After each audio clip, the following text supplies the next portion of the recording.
Week 11 of the college football season is upon us. As we get closer and closer to the finish line in the race to the college football playoff, what does Week 11 have in store for us? I am Johnny Sports Network, here to provide you with my Week 11 college football predictions. And I am going to be honest, looking at the Week 11 matchups, it does feel like a little bit that when it came to picking the 7 best games to predict this week, it did feel a little bit like scraping from the bottom of the barrel, but this is college football November where chaos is inevitable. And based off revisionist history, there is a high probability that a top 10 team will lose this week. Because November, it provides the chaos, the madness, and the upsets. And this week is the first college football playoff ranking of the season. Our first playoff ranking with this new 12-team format. I don't know if I'm going to make a video reacting to the ranking or if it'll be a YouTube short or anything like that. I don't want to promise anything, but if I do, it will most likely be on YouTube Shorts. I don't know if I'm going to be doing one for every single week. My goal usually is to just really react to the first one to kind of see what the committee is looking at in the weeks to come. But the 7 games on the docket for week 11, Michigan and Indiana, BYU and Utah, Clemson and Virginia Tech, South Carolina and Vanderbilt, Colorado and Texas Tech, Georgia and Ole Miss, and wrapping things up with the game of the week, Alabama and LSU to close things out. Without further ado, let's get to the Week 11 college football predictions. The first game on the docket this week, Michigan and Indiana. Michigan, it has been a disappointing season for the defending champions. And going into the season, it was anticipated Michigan would take a couple of steps back, but I could have never imagined that Michigan is in a battle just to make it to a bowl game this season. As Michigan, they have really no solutions as far as their quarterback situation is concerned. So it's unknown, at least at this point, who's starting at quarterback for Michigan, as Michigan is 127th total offense this season, not even averaging 300 yards per game. Their defense, it's decent, but it's not as good as it has been in recent years with Jesse Minter as their defensive coordinator, who has now moved on to the Chargers. They're 47 the total defense, which isn't bad, but it's not good either. And some of their bright spots going into the season, their running game, Donovan Edwards, he's been pretty disappointing this season, really underwhelming. Khalil Mullings essentially took his spot as the RB1 on the team. While Indiana, with head coach Curt Cignetti, Indiana is off to their best start in school history. Their second scoring offense, averaging 46.5 points per game. Seventh in scoring defense, only giving up an average of 13.67 points per game. Eighth in total offense, averaging 476 yards per game. And their third in total defense, only giving up an average of 261 yards per game. And I have mentioned in the past, college football November, it always brings chaos and madness. And a reason for that is you have a team like Michigan who is just trying to get into a bowl game. They know that they won't win the national championship. They're not going to make the Big Ten championship. Their best solution right now is to just play out these games, try to get those wins that you need to make a bowl game. And with this new 12-team playoff format, if Michigan shocks the world and pulls out the upset, they're not going to end Indiana's playoff hopes. All they're going to do is just put a small dent in it. As Indiana, they do have Ohio State coming up. And I'm going to pick Indiana to win this game. I am curious to see how long Michigan can stay in this game. As last week early on, they did kind of get screwed over on Oregon's first touchdown drive, which it was not going to make a difference in the game. However, it could have at least maybe given Michigan more confidence as the game went along, because if they would have held Oregon to just 3 on that drive, it could have been a small victory for them. So we'll see if Michigan's defense is able to keep Indiana's high-octane offense out of the end zone in this game. But I do think Indiana wins this game fairly convincingly, as Michigan, they just need to play these games out and just see if they're going to make a bowl game this season.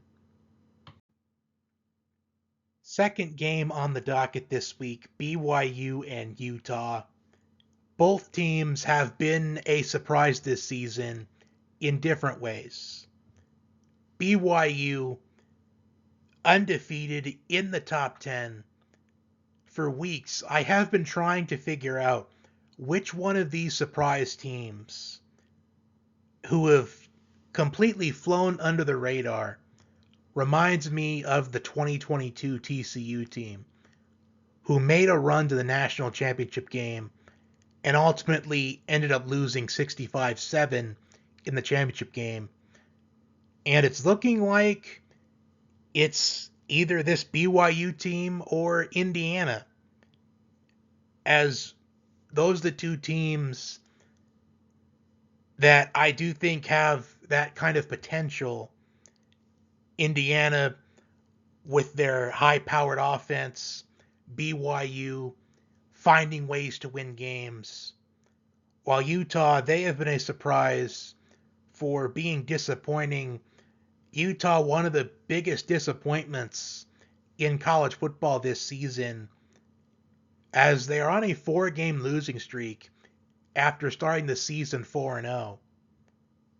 And there was talks about Utah being the favorites to win the Big 12 Conference, and now they are just trying to claw their way to a bowl game. And the reason why this game is one of the 7 games of the docket this week is because this is a rivalry game. And rivalry games, it doesn't matter what the records are, the rankings, or even stats and numbers. They can be set aside, as everything will be decided on the field. BYU, they are in the top 40 in total defense. They're 38th. Only give up an average of 331.5 yards per game. If Utah's going to win this game, it's going to be because of their defense. They're 15th in total defense, allowing an average of 303.5 yards per game. And Utah's defense, they have been holding their own in games. It's just the offense, they just can't generate enough. And with Cam Rising being out for the season, and they're turning to Isaac Wilson, the question is, can Isaac Wilson make enough plays in this game to give Utah a chance? I anticipate Utah's defense will hold their own, because despite the 4-game losing streak that Utah has right now, in their last 2 games against Houston and TCU, their defense did just enough to give Utah a chance, but their offense just couldn't capitalize. And honestly, it kind of would be on brand if Utah did pull off the upset in this game. Other than Georgia, I do think that BYU is the most likely top 10 team to be upset this week. And you never know. We could see Utah go on a run in November, just like Clemson last season, where it looked like Clemson was just defeated this season. They really just won the season over with. But then once November arrived, they just started winning games. And I could see Utah doing the same thing. I'm personally not going to call for it, but I would not be surprised if Utah did pull off the upset in this game. I just feel like BYU is just going to make plays down the stretch when it matters, and Utah won't be able to, as we've seen that in Utah's last couple of games. I think this is a game where BYU, they narrowly escape the upset. Up next, we have Clemson and Virginia Tech, both teams looking to bounce back from losses last week. Clemson against Louisville and Virginia Tech against Syracuse, one game after Kyle McCord threw 5 interceptions. And I do want to point out that what's interesting about this matchup to me is Clemson losing last week to Louisville the way that they did and playing Virginia Tech this week going on the road. I do find Louisville, Virginia Tech very similar. Even though you could argue that Virginia Tech, they've been a little more disappointing, you could argue that. But I don't know how good of an argument it would be.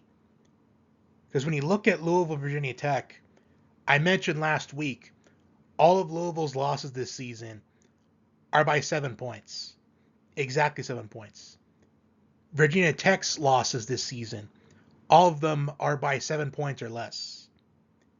Week 1 against Vanderbilt, a 7-point loss in overtime. And honestly, knowing what we know now about Vanderbilt, that loss does not look as bad as what we all thought it was going to look in week 1. A 3-point loss to Rutgers. And seeing what Rutgers has been doing in recent weeks, you could easily argue that loss is pretty disappointing. Rutgers was coming off of a bye week in that game. And it was a game of Virginia Tech. They were down in that game the entire way through. They had a chance to make a comeback and rally to win that game, but the comeback ultimately fell short. Then against Miami, in the most controversial game of the season at the time, and arguably it still is, but that was a game Virginia Tech they could have won, and many people argue they should have won. And then last week against Syracuse, a 7-point loss to Syracuse. And honestly, come to think of it, the ACC as a whole is underrated this season.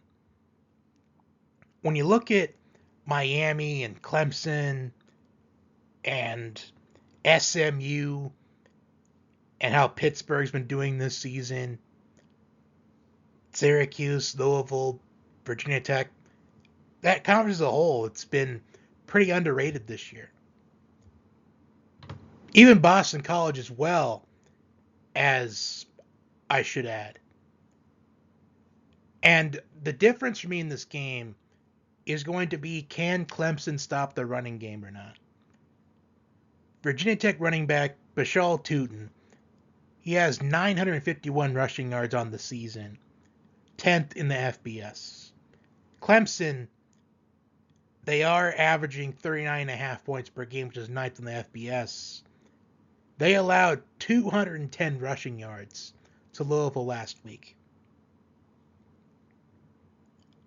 I do think that this does scream upset, but I really don't know if I want to call for it. I do think at the very least Virginia Tech has the capability of covering in this game. As Vegas, they do know what they're doing. Having Clemson favored by exactly 6.5 right now, knowing the information that Virginia Tech has not lost a game by more than 7 points this season. This does feel like a game where either Virginia Tech just dominates the line of scrimmage and Clemson has a hard time stopping the run once again this week, or Clemson, they find a way to win by 3 points. That's one of those two outcomes. I can't see Clemson running away with this game. I think Clemson wins by 3 points. And I think Clemson narrowly escapes an upset for the second consecutive week. Up next, we have South Carolina and Vanderbilt, a game where I honestly would have never predicted going into the season this would be one of the 7 games on the docket for Week 11. But here we are. And honestly, I am all here for it, as I do feel like this is the most underrated matchup of the week.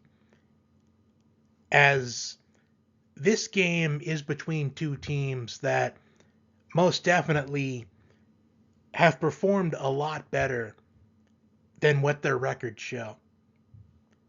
Both of these teams, they are coming off of emotional victories last week. South Carolina against Texas A&M, a Texas A&M team that I have mentioned before, overrated my opinion and overhyped, as it just seems like every time a team like Texas A&M, they start to get all this hype and excitement in the media, they just start to stumble, and that is what happened last week. South Carolina, a fast start to the game, but then Texas A&M, they rallied back to take the lead, but then South Carolina tied it up before halftime, and then South Carolina completely dominated the second half of the game. They shut out Texas A&M in the second half of that game. And now they go on the road to take on a Vanderbilt team that, like them, off an emotional victory. Vanderbilt over Auburn, an Auburn team that has underperformed once again this season. And honestly, with the way things have shaped out with Auburn these last 4 seasons, they probably should have kept Gus Malzahn around. At least, that's just my opinion. To get their 6th win of the season, to become bowl eligible for the first time since 2018. And this Vanderbilt team is a candidate for America's team, at least for this season. As Vanderbilt, they have gained more fans to root for them besides their own personal favorite team, as they have upset Alabama this season. They've gone toe-to-toe against Texas. And honestly, if a couple of things go differently in their losses this season, they could be a lot higher in the rankings. And both of these teams, I do feel like, in my opinion, are worthy of being in the top 25. And this game, it does feel like a round of 32 type of playoff game. And this one, with two teams that have definitely look a lot better than what their records show. South Carolina lost to LSU early in the season in a game that was very controversial. The second most controversial game of the season, arguably, behind Virginia Tech Miami. They had a chance to upset Alabama the week after Vanderbilt did, but the comeback it fell just short. Their only bad game of the season, really, was against Ole Miss, an angry Ole Miss team going into that game, as the week prior they had lost to Kentucky at home. While Vanderbilt, they do have a loss to Georgia State, a Group of Five team. It's still been a very great season to Vanderbilt standards, as they have exceeded expectations. With both teams off an emotional victory, I am going to go with South Carolina in this game. I did mention a few weeks ago that this game would be very winnable for Vanderbilt, and I still think it is. This just feels like a coin flip game to me, and I'm just going with South Carolina and what I essentially feel like it is a coin flip kind of game. Up next, we have Colorado and Texas Tech. Both teams, they have reached 6 wins on the season, meaning they have both been granted bowl eligibility, but they are both looking for more in what has been a chaotic Big 12 conference this season. I mentioned a few weeks ago, and once again last week in my Week 10 college football takeaways, which by the way is on YouTube Shorts, that the Big 12 is such a chaotic conference this season, Colorado may just end up winning it. And with Kansas State and Iowa State both losing last week, the door is open for that to happen. I did mention after week 1, somebody else was going to have to step up for Colorado offensively if they were going to win more games than the 4 they won last season, as they can't fully rely on Shedeur Sanders, Travis Hunter, and Jimmy Horn Jr. to carry them. And LeJontay Wester has done just that. Will Sheppard as well. As Wester, he has 39 receptions for 501 receiving yards and 7 touchdowns on the season. Those 7 touchdowns, second only behind Travis Hunter. Will Sheppard has 27 catches, 390 yards, and 3 touchdowns on the year. I've said it plenty of times that Colorado's offense is must-watch TV, regardless of how you feel about Colorado. And going into the season, we were curious how much Colorado would improve defensively. Last season, they were towards the bottom in total defense. And this season so far, they're in the middle of the pack, 64th in total defense, only giving up an average of 364.6 yards per game. While Texas Tech, running back Taj Brooks, 6th in the FBS in rushing yards with 1,047 on the season. However, their defense, it has not been good this season. They are 128th in total defense, giving up an average of 462.1 yards per game. And I do think that this is going to be a high-scoring game without a doubt. The thing for this game is it comes down to how many stops is Texas Tech's defense going to be able to get in this game. And as much as road games get tougher and tougher as the season goes along, I just don't see Texas Tech's defense getting enough stops in this game to win this game. I'm going to pick Colorado to win simply based off of they have the better defense and they do have the better offense at this game if it does get to a track meet type of game, as I just feel like Colorado's defense is more reliable to getting stops in this game by a country mile. I'm taking Colorado to win this game and for them to inch closer to potentially winning the Big 12. Up next, we have Georgia and Ole Miss. Georgia, they did struggle quite a bit against Florida last week. A lot more than I anticipated, despite Florida being down to their third string quarterback in that game. But Georgia, they won when it mattered. They were dominant when it mattered. Survive and advance when it comes to the month of November in college football. Although survive and advance, it technically applies every week, but in November, it applies a lot more.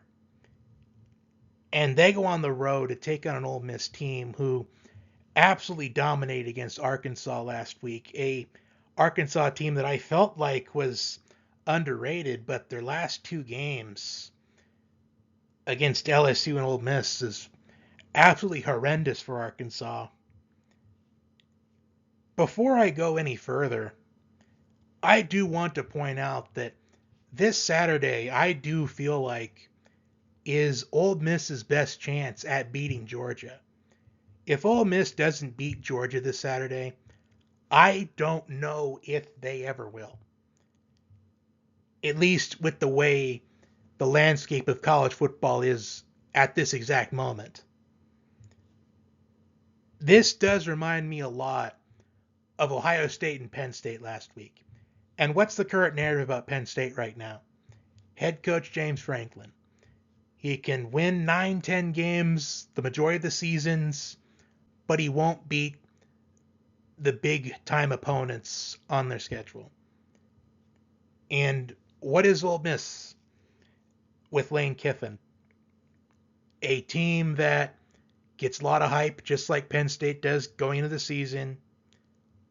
Win 9-10 games the majority of the seasons, but won't beat the big time teams on their schedule. So essentially, Penn State and Ole Miss, they are the exact same. They are a carbon copy of each other. If Ole Miss doesn't beat Georgia this Saturday, I don't think they ever will. This is their best chance at beating Georgia because Georgia, despite them being ranked number 2, at least in the AP rankings, we'll have to see what the College Football Playoff Committee has to say. They have looked like a very beatable team. Carson Beck has thrown 11 interceptions in Georgia's last 5 games. Ole Miss quarterback Jackson Dart, he's leading the FBS in passing yards with 3,210 on the season. They're 4th in scoring offense, averaging 42 points per game, 42.1 to be exact. They're 6th in scoring defense, only giving up an average of 13.22 points per game. Wide receiver Trey Harris is 3rd in the FBS in receiving yards with 987 on the year. Ole Miss, their backs are against the wall as far as the race in the College Football Playoff is concerned. If Ole Miss loses, they're done. They're out of the race. The race is over for them. And honestly, if Ole Miss doesn't beat Georgia in this game, I would not be surprised if Lane Kiffin considered leaving if a certain job opened up within the SEC. Because despite what that certain team in the SEC has been doing as of late, it's still a possibility that they could part ways with him. Despite what that team's schedule has looked like this season, I do think if Lane Kiffin gets offered that job at that particular school, I think he says yes. And I do think Georgia wins this game because I'm just not sold on the idea of Lane Kiffin beating Georgia until it actually happens. Just like what I said last week about Penn State against Ohio State. I just can't pick Penn State to beat Ohio State until I see it actually happen. Which is why I'm picking Georgia to win, because Georgia, I would imagine that people are kind of starting to count them out a little bit, thinking, okay, they're not really that good of a team. They look very beatable. They lost to Alabama, and it was a game that should not have been as close as it was. And then weeks later, they dominated against Texas on the road.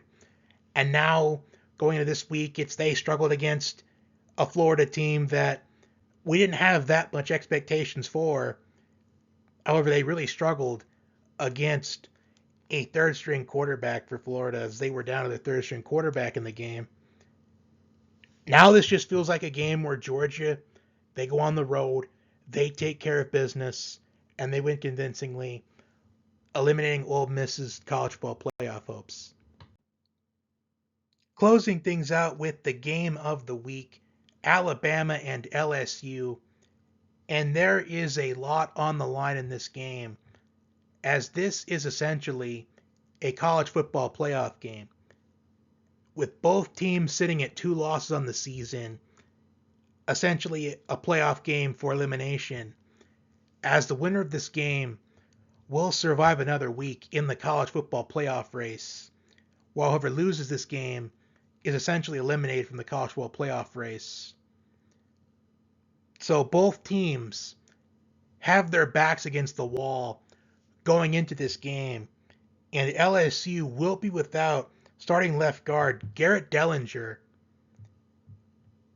And both these teams, they had a bye week last week, so they have had 2 weeks to prepare for one another. One of the big questions going into this season for Alabama with first-year head coach Kalen DeBoer is how will Alabama's defense be, as Washington's defense last year when they made the run to the national championship game, it was not a good defense statistically, but when Washington's defense needed to step up and rise to the occasion, they did. And for those of you that tune in on a weekly basis, I probably sound like a broken record saying it because this is probably my 3rd or 4th time saying it this season. And I do apologize, but that was the case. That was a big question because offensively, we had an idea of what Kalen DeBoer was going to bring to the table.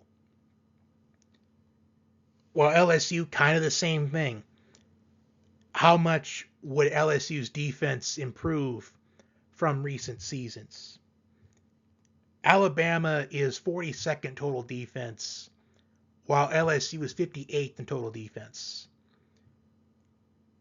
So LSU's defense, they do still have some flaws, and I do feel like that those flaws were exposed a couple of weeks ago, as it looked like LSU was going to run away in that game against Texas A&M, but then Garrett Nussmeier throws an interception, and it gets returned to the 8-yard line. In Texas A&M, they make the decision to put Marcel Reed in the game on the first play, a rushing touchdown by Marcel Reed, which completely changed the momentum in that game.